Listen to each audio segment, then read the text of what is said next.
Hi guys, welcome to my channel. This will be the first video for +1 commerce students.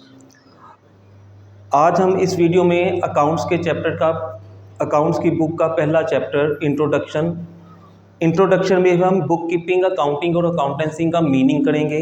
लेकिन meaning करने से पहले हम ये जानना चाहेंगे कि बुक कीपिंग, अकाउंटिंग और अकाउंटेंसी की ज़रूरत क्या थी, नीड क्या थी, ये ओरिजिनेट कहाँ से हुई, क्यों हुई।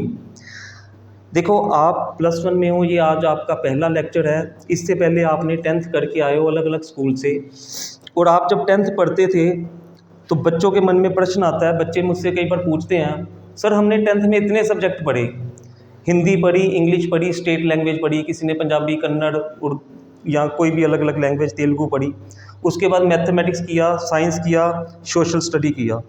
मैथमेटिक्स किया, उसमें अलजेब्रा था, ज्योमेट्री था और एक और पार्ट था। साइंस किया, फिजिक्स किया, केमिस्ट्री किया, बायो किया। सोशल स्टडीज़ में आपने सिविक्स पढ़ा, हिस्ट्री पढ़ा, जियोग्राफी पढ़ा, इसके अलावा जीके, इसके अलावा आपने पढ़ा जी, किसी ने कंप्यूटर किया, किसी ने जीके किया, किसी ने आर्ट एंड क्राफ्ट किया, पेंटिंग किया, म्यूज़िक किया, इतने सारे सब्जेक्ट्स किए।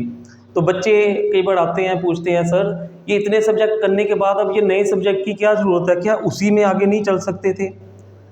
तो आपने जितने भी सब्जेक्ट किए हैं वो आपकी बेसिक नॉलेज थी, बेसिक अंडरस्टैंडिंग थी। अब आप +1 में हो गए हो तो आप अब स्पेशलाइजेशन की तरफ जा रहे हो, अब आप कैरियर मेकिंग की तरफ जा रहे हो। 10th तक आपने जितने भी सब्जेक्ट किए उसमें सिर्फ बेसिक्स किया। अब +1 से आपकी ज़िंदगी में एक नया मोड़ आने वाला है। तो सबसे पहले जो आपका प्रश्न कि सर एक नया सब्जेक्ट क्यों, अकाउंट्स क्यों। इससे पहले कि जो आपने सब्जेक्ट किए थे वो बिजनेस में प्रॉफिट या लॉस फाइंड आउट करने के लिए नाकाफ़ी साबित होंगे। आप देखो, आप बिजनेस करते हो, क्यों करते हो, because you want to earn some profit earn करना है। तो प्रॉफिट कैलकुलेट कैसे करोगे, आप कभी सोच के देखना, जो सब्जेक्ट आपने 10th तक किए हैं उनमें किसी में आप प्रॉफिट फाइंड आउट नहीं कर सकते। तो हमें एक नए सब्जेक्ट की ज़रूरत पड़ी, नया सब्जेक्ट की ज़रूरत पड़ी कि हमें प्रॉफिट फाइंड आउट करना है, हमें लॉस फाइंड आउट करना अपने बिजनेस का। तो इसके अलावा एक और चीज़ थी, human memory is very limited. आपको याद नहीं रहता कि आपने 10 दिन पहले, 4 दिन पहले क्या किया था। हम जो profit and loss find out करते हैं वो पूरे साल का प्रॉफिट फाइंड आउट करते हैं।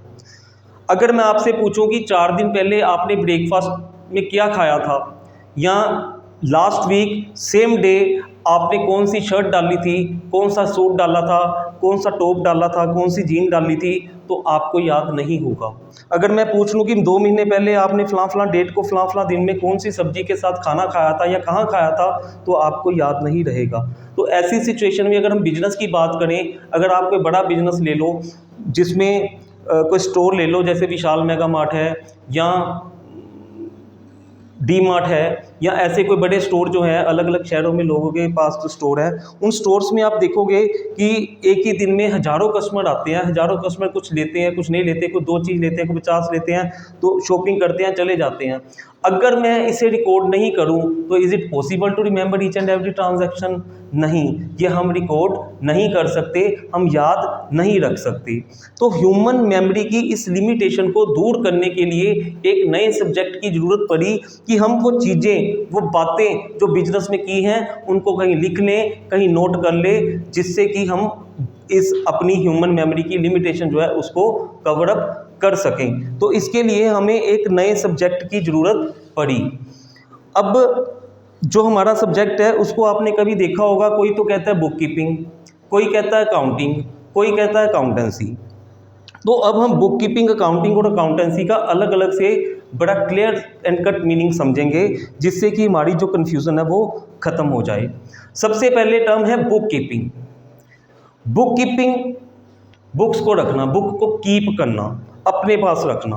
कौन सी बुक्स को? बिजनेस की बुक्स को। क्यों? बिजनेस की बातें लिखने के लिए। बिजनेस की बातें, कितना माल बेचा, कितना खरीदा, किसको पैसे दिए, किससे लिए, बैंक में जमा कराए, बैंक से निकाले, किसी को सैलरी दी, किसी का बिल दिया, बिल पानी का, बिल बिजली का, बिल किसी भी चीज़ का बिल दिया, वो सारी की सारी बातें जो बिजनेस के अंदर होती हैं उनको हम रिकॉर्ड करेंगे बिजनेस के बुक्स के अंदर। तो उस हिसाब से बुक कीपिंग का क्या मतलब हुआ? बुक कीपिंग का मतलब है, book keeping is an art and science.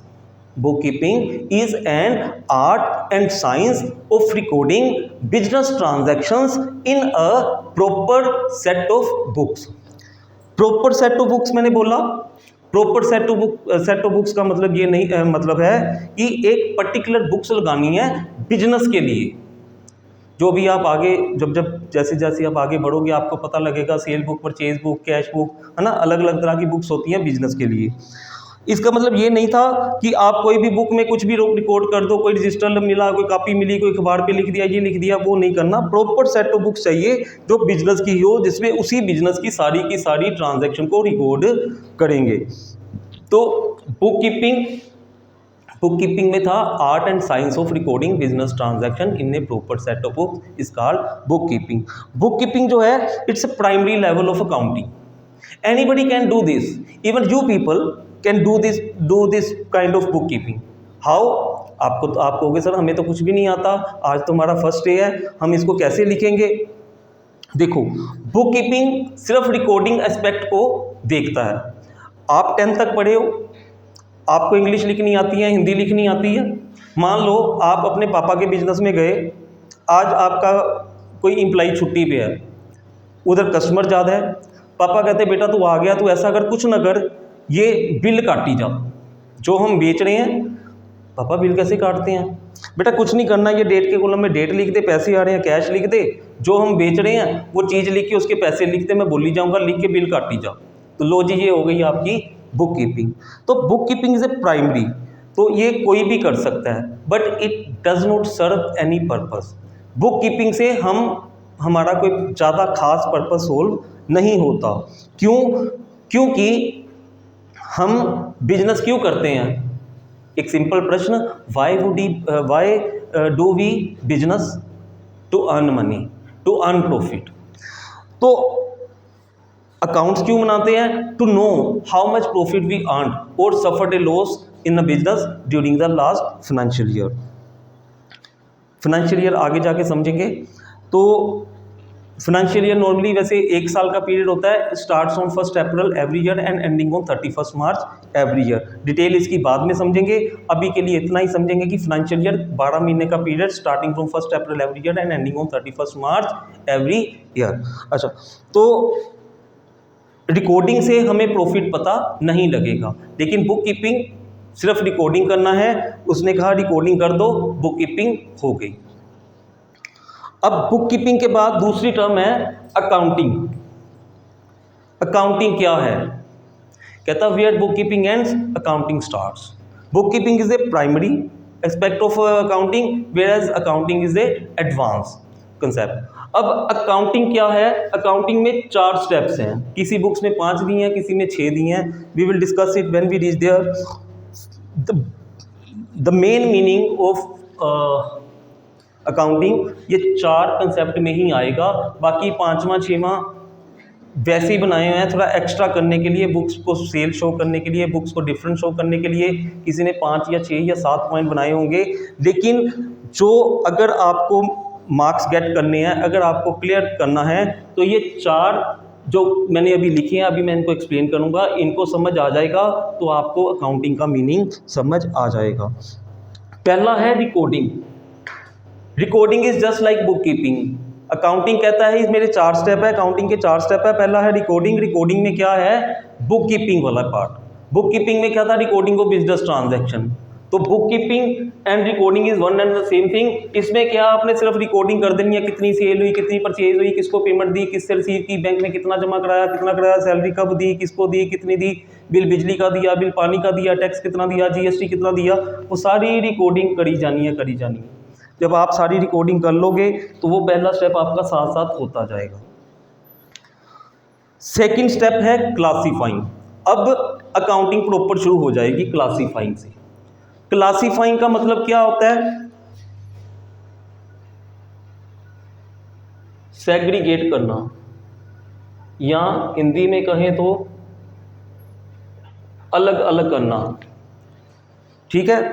अब इमेजिन ए सिचुएशन, किसी बड़े बिजनेस हाउस में हम बुक्स बना रहे हैं, उस वो रिकॉर्डिंग करी जा रहा है, रिकॉर्डिंग करी जा रहा है, करी जा रहा है, करी जा रहा है। 3 महीने 4 महीने बाद एक हम एग्जांपल के लिए कोई बुक पकड़ लेते हैं। मान लो 4 महीने हो गए हैं, 1 अप्रैल से, अप्रैल मई जून जुलाई। 1 अगस्त को ओनर आता है बिजनेस में, वो कहता है अपने अकाउंटेंट से, suppose you are the accountant of the business और आई एम द ओनर, मैं आपको कहता हूँ अच्छा बेटा बताओ सेल कितनी होगी। अकाउंटेंट साहब सेल कितनी हुई हमारी?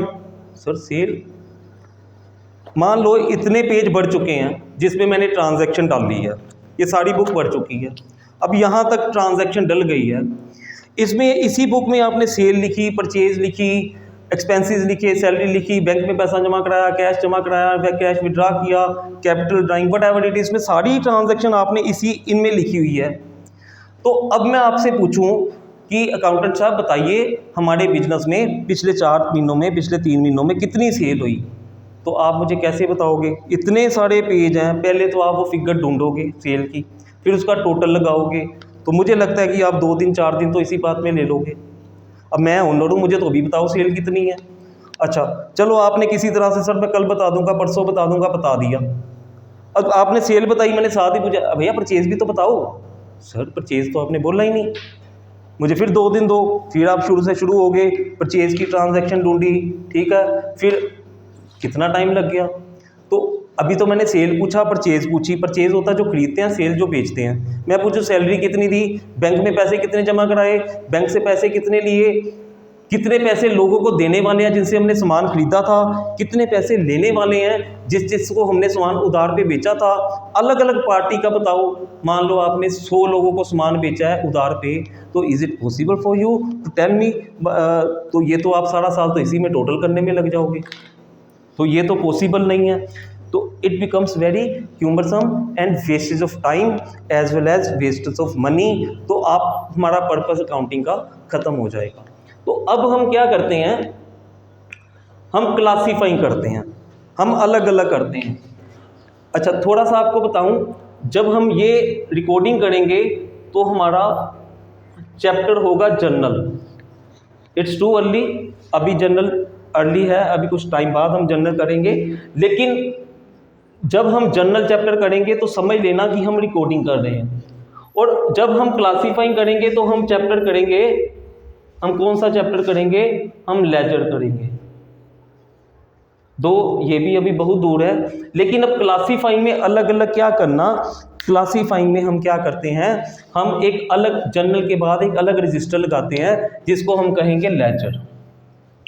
लेजर में हम क्या करेंगे, हम पहले मान लो हमने सेल का अकाउंट खोल लिया, फिर से मान लो अगर ये देखो हमने यहाँ पे सेल का अकाउंट खोल लिया, सेल की सारी ट्रांजैक्शन इसी लेजर में एक ही पेज पे डालना शुरू कर देंगे, पेज बढ़ जाएगा दूसरा तीसरा, मतलब जो सेल की ट्रांजैक्शन है वो इकट्ठी कंटिन्यूसली हम लेजर में डालते चले जाएंगे। 20, 25, 50, 100 पेज जितने चाहिए अकॉर्डिंग टू अवर टर्नओवर, तो वो हम छोड़ देंगे। फिर परचेज की सारी एंट्रियाँ, अगला परचेज का अकाउंट खोल लेंगे, ऐसे सैलरी का खोल लेंगे, बैंक का खोल लेंगे, कैश का खोल लेंगे, डेटर्स क्रेडिटर जिनको पैसे देने हैं, जिनसे पैसे लेने हैं, तो सबके अकाउंट हम अलग अलग अलग कर देंगे। अलग अलग करने से क्या होगा, तो हमें पता रहेगा कि अगर कोई ओनर पूछ लेगा तो 4 पेज 5 पेज का टोटल तो फटाफट लगाना ईजी है। 10 पेज का जैसे जैसे बढ़ी जाएगा हम हर पेज का लगाते चले जाएंगे, तो ऐड ऑन करते जाएंगे, तो हर चीज़ का हम अलग अलग इसको सेग्रीगेट कर देंगे। तो वो होगी हमारी लेजर। और क्लासीफाइंग मतलब हमने सभी अकाउंट्स को, सभी हेड्स को डिफरेंट कर दिया। इसके बाद नेक्स्ट है समराइजिंग। समराइजिंग का मतलब है शॉर्ट करना, समरी बनाना। एक एग्जांपल से समझने की कोशिश करते हैं। आप लोगों ने रतन टाटा का नाम सुना होगा। Ratan Tata Tata group of companies के चेयरमैन हैं। टाटा ग्रुप ऑफ कंपनीज में 107 कंपनीज हैं। अब आप थोड़ा हिल गए, 107 कंपनियां, आपने 10-5 सुनी होंगी, टाटा मोटर सुनी होगी, टाटा की कारें आती हैं, टाटा केमिकल, टाटा टी, है ना, ऐसे देखोगे, टाटा कैपिटल, TCS, इसी के साथ वोल्टास भी टाटा ही बनाता है, तो ये भी उनकी कंपनी है। There 107 total companies. Tata steel हमें खुद मुझे भी 107 कंपनीज़ के नाम शायद नहीं पता होंगे, सोचूंगा तो 10-5 और याद आ जाएंगे। तो 107 कंपनियां, और कंपनियां कितनी बड़ी, किसी का टर्नओवर 50,000 करोड़, किसी का 30,000 करोड़, किसी का 15,000 करोड़, किसी का 18,000 करोड़, चेयरमैन एक। अगर वो चेयरमैन रतन टाटा हर साल 107 की 7 कंपनियों के अकाउंट्स चेक करना चाहे, तो मुझे लगता है एक बड़ा जो 18 टायर्स वाला ट्रक होता है उसमें बुक्स भर के उसके घर में लेके जाएंगे, भाई साहब ये 107 कंपनी की बुक्स है, टाटा जी आप इसको चेक करना तो कर लो। तो वो बेचारा अकेला व्यक्ति एक साल में तो क्या पूरे जीवन में इतनी सारी बुक्स को नहीं पढ़ सकता। तो अगर वो बुक्स ही पढ़ता रहेगा, डिसीजन मेकिंग कब करेगा, वो भी 107 कंपनी की, 107 कंपनीज की। It is not possible for a single person to check each and every transaction of a business and that too, and after that वो उसमें डिसीजन मेकिंग नहीं कर सकता। जो ऊपर वाले लोग होते हैं, बड़े लोग होते हैं, वो डिसीजन मेकिंग करते हैं, उनकी मेंटल जो कैपेबिलिटी होती है वो बहुत हाई होती है। वो उनको अब क्या चाहिए, उनको चाहिए समरी, उनको समरी चाहिए। समरी में क्या आएगा, ये हमारा वैसे चैप्टर बनेगा, लेकिन अभी के लिए समरी में क्या आएगा, एक तो आएगी जी आपकी ट्रायल बैलेंस,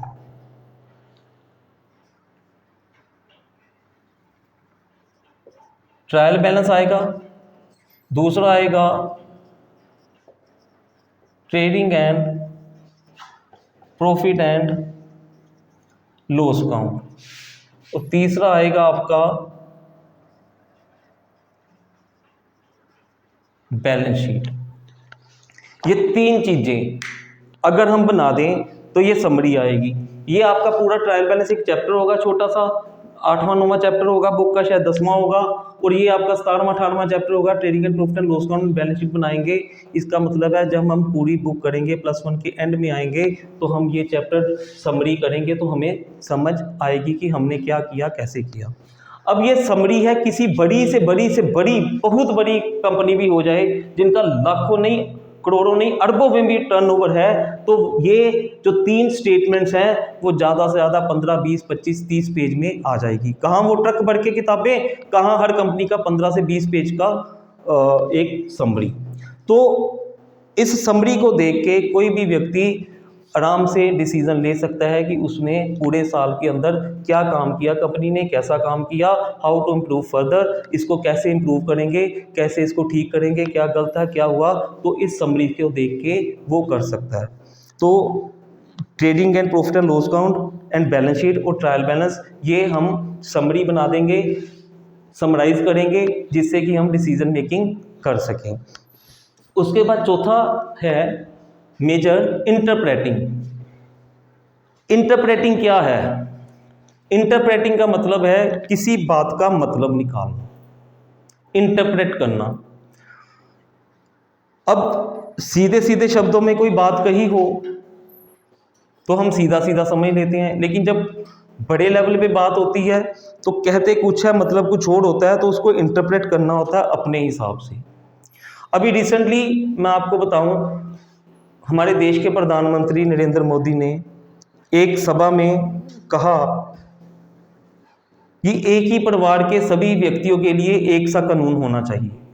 अब उन्होंने ये बात वहाँ कह दी, अगर आप लोग सोचो तो हाँ होना चाहिए, क्या बात है, कोई दिक्कत नहीं। लेकिन उस बात का पूरे देश में सभी opposition parties, TV channel, media, newspaper, सब दुनिया उस पर एक बहस में कूद पड़ी। क्या बहस हुई कि इंडिया में यूनिफॉर्म सिविल कोड लगाना चाहिए या नहीं लगाना चाहिए। आप अभी बच्चे हो, शायद आपको यूनिफॉर्म सिविल कोड के बारे में नहीं पता, we will discuss it some time later अगर कहीं ज़रूरत पड़ी। तो इसका सिंपल सा मतलब ये है कि रिलीजन नहीं देखना, सबके लिए सेम लॉ अप्लाई होगा कंट्री में। बट हम बात कर रहे थे इंटरप्रेटिंग की। इंटरप्रेटिंग से मैंने एग्जांपल दी इस चीज़ की। इंटरप्रेटिंग का मतलब है बात को समझना। अब मैं एक टेक्निकल एग्जांपल देते हैं, अकाउंट्स के हिसाब से एक एग्जांपल लेते हैं। सपोज मेरे पास एक स्टूडेंट आया पढ़ाना, आके मेरे को बोला सर मैंने ना नया बिजनेस शुरू किया। मैं कहा दैट्स वेरी गुड, कौन सा बिजनेस शुरू किया। कहता सर मैंने ना रेडीमेड गारमेंट्स का एक बड़ा अच्छा शोरूम खोला। मैं कहाँ खोला? कहता जी अमृतसर में सबसे पोश एरिया मैंने जी अपना मॉल रोड पे खोला। मैं कहा दैट्स वेरी गुड यार, मॉल रोड तो अप्रोचेबल है। तो मैं कहा अच्छा बताओ क्या किया? कहता सर मेरे पास लेडीज़, जेंट्स और किड्स सबका स्टॉक है और मैंने 1 करोड़ रुपया इन्वेस्ट किया है। तो मैं कहा भाई 1 करोड़ रुपया इन्वेस्ट किया, तुम्हें तो काम नहीं आता था, तुम्हारे पापा तो सर्विसमैन थे, तो इतने पैसे आपने इन्वेस्ट किए, तो अच्छा कितने पैसे आपने अर्न किए फर्स्ट ईयर में? कहता सर 1 साल हुआ अभी, प्रॉफिट अब परसों ही अभी मैंने प्रॉफिट फाइंड आउट किया है, प्रॉफिट एंड लॉस अकाउंट बना था, तो मैंने 5 लाख रुपया अर्न किया प्रॉफिट। अब मैं आपसे पूछता हूं, आप अपने दिमाग का, अपने विवेक का, अपने ज्ञान का उपयोग करके मुझे बताओ, एक व्यक्ति ने 1 करोड़ रुपया इन्वेस्ट करके पूरे साल बिजनेस करने के बाद सिर्फ 5 लाख रुपया अर्न किया, क्या यह बिजनेस अच्छा है या बुरा है? बहुत सारे बच्चे कहते हैं सर बिजनेस बुरा है, कोई बच्चे कह रहे हैं सर बिजनेस अच्छा है, 5 लाख अर्न किया। अब अगर हम इसको देखें तो 1 करोड़ रुपया इन्वेस्ट किया था तो सिर्फ 5 लाख कोई बच्चा कह रहा है। बेटा जो 1 करोड़ रुपया है वो तो अपना इन्वेस्टमेंट है, वो तो स्टॉक पड़ा है, फर्नीचर पड़ा है, एसी लगे हैं, सब कुछ है, शोरूम बना है उसमें लगा या स्टॉक पड़ा है, वो 1 करोड़ तो इंटैक्ट है हमारे पास, वैसे ही पड़ा है। लेकिन उसकी जो इनकम हुई वो 5 लाख रुपया हुई। अब कुछ बच्चों का आंसर आ गया हाँ सर अच्छा है, प्रॉफिट बिजनेस अच्छा है, लेकिन मैं इसे इंटरप्रेट करता हूँ यार ये बिजनेस अच्छा नहीं है। क्यों अच्छा नहीं है? अब मैं उसको कहता भाई ये तूने क्या किया, पूरा साल बिजनेस किया, सिर्फ 5 लाख कमाया, इससे अच्छा तो ना ही करता। सभी बच्चे भी एग्री कर रहे हैं। मैं कहता भाई तू 1 करोड़ रुपया अगर तू बैंक में डिपॉजिट करा देता तो साल में तेरे को 7,50,000 तो इंटरेस्ट आ जाता और तू सारा साल फ्री रहता, वेला रहता, घूमो फिरो, एंजॉय करो, जो मर्जी कर, और 1 करोड़ रुपया तेरा बैंक में ऐसे का ऐसा ही पड़ा रहता। तो अब वो बिजनेस जो 5 लाख कमाया था, किसी को अच्छा लग रहा था, किसी को बुरा लग रहा था, अब सबको बुरा लगना शुरू हो गया। यार what is the fun of doing the business if we are earning only ₹5 lakh by investing 1 crore and by devoting so much time, hardships and all those things. इतने चैलेंज फेस करने के बाद ओनली 5 लाख, भैया इससे अच्छा तो बैंक में जमा करा दें। तो मैंने उसको बोला, मैं कहा यार ये क्या बिजनेस कर लिया? तो बच्चा मेरे को क्या कहता, सर गुस्सा क्यों करते, this was my first year. Next year से अब देखो इतना कंपटीशन है, पहला साल था मैंने सिर्फ कमाया 5 लाख, लेकिन अगले साल या उससे अगले साल में 15 से 20 लाख रुपया मिनिमम अर्न करूंगा। तो our interpretation changes with his statement. अब हम कह रहे हैं नहीं यार this is very good business, bank में तो 7 लाख आता, भैया तो 15 लाख कमाएगा या 20 लाख कमाएगा, तो this is very good business, you have done an marvellous job, excellent job. तो हमारी इंटरप्रेटिंग जो है इसको कहते हैं इंटरप्रेट करना। तो जो हमने बिजनेस में प्रॉफिट किया, trial balance, trading and profit and loss account, balance sheet वगैरह, व्हाटसोएवर इज दिस, उसकी हम इंटरप्रिटेशन करते हैं। इंटरप्रिटेशन कौन करता है? हाई लेवल ऑफिशियल्स होते हैं कंपनी के, जो ओनर होते हैं, वो इंटरप्रेट करते हैं कि पूरे साल के अंदर हमने जो काम किया उसकी स्थिति परिस्थिति कैसी थी, क्या हमारा बिजनेस आगे ग्रो करेगा या हमें बिजनेस बंद करना पड़ेगा या चेंज करना पड़ेगा या बिजनेस को रन करने के लिए क्या करना पड़ेगा, वो इंटरप्रेटिंग अलग अलग वे से करते हैं। जैसा मैंने आपको स्टार्टिंग में बताया था कि बुक कीपिंग तो सिंपल था, अकाउंटिंग के 4 स्टेप्स थे, इसके अलावा अलग अलग बुक्स ने 5 6 7 2 5 या 6 या 7 दिए हुए हैं, उसमें जैसा भी बुक्स में लिखा है कोई खास नहीं है। एक तो उन्होंने बोला कम्युनिकेटिंग टू द ओनर्स, तो ऑब्वियसली ये जो सारे अकाउंट्स बनाए हैं तो इसको कम्युनिकेट बताना किसको है? ओनर्स को। ओनर्स ने तो आप लोगों को अकाउंटेंट अपनी ऑफिस में रखा है, तो आप ओनर को तो बताओगे ही कि भाई ये हमने पूरे साल में किया, ठीक है। तो ऐसे एक आधा पॉइंट किसी अलग अलग बुक में अलग दिया होगा, अगर आपको समझ आता है तो ठीक है, अगर मुश्किल आती है, प्रॉब्लम आती है, तो कमेंट बॉक्स में मेरे से उसको पूछ लेना, ठीक है। अब ये आपका हो गया इंटरप्रेटिंग के बाद 5वां भी मैंने आपको बता दिया, कम्युनिकेटिंग टू द ओनर्स। अब तीसरी टर्म है जिससे बच्चे फिर कंफ्यूज होते हैं, that is called accountancy. Book keeping need बताई, उसका मीनिंग बताया, recording of business transaction in a proper set of books is called book keeping. Accounting has 4 steps, recording, classifying, summarising and interpreting, and then there is another term known as accountancy. Accountancy basically, accountancy क्या है? जो हम accounting कर रहे हैं, जो हम book keeping करते हैं, उसका थ्योरी एस्पेक्ट जो है, जिसमें इन कामों को करने के लिए, ये थोड़ा सा समझना थोड़ा सा कंफ्यूजिंग है, सम टाइम इट में गेट, इस सब को करने के लिए हमें पूरी अकाउंटिंग समझनी पड़ेगी। उस अकाउंटिंग को समझने के लिए हमें कुछ प्रिंसिपल, कुछ कंसेप्ट,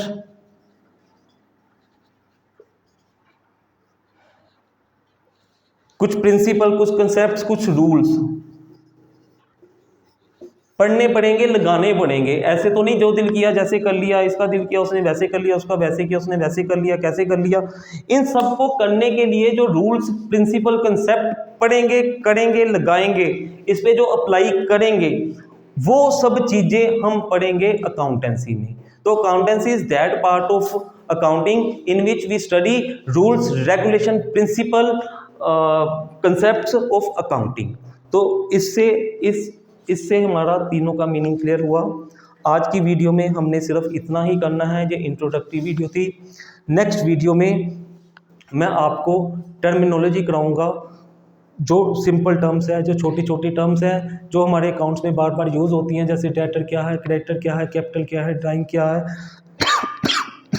एसेट क्या है, लाइबिलिटीज़ क्या है। ऐसी जो हमारी बहुत सारी टर्म्स हैं, तो उसमें मेन टर्म्स मैं 1 या 2 वीडियो में आपको अगली वीडियो में क्लियर करूँगा। सो अभी के लिए इतना ही। अगर इनमें फिर भी मैंने जो आपको समझाया, अगर आपको कभी डाउट है तो आप कमेंट बॉक्स में मुझसे पूछ सकते हो। For the time being this, now we are going to finish this video. Please like, subscribe and share my channel and have a nice day. Thank you.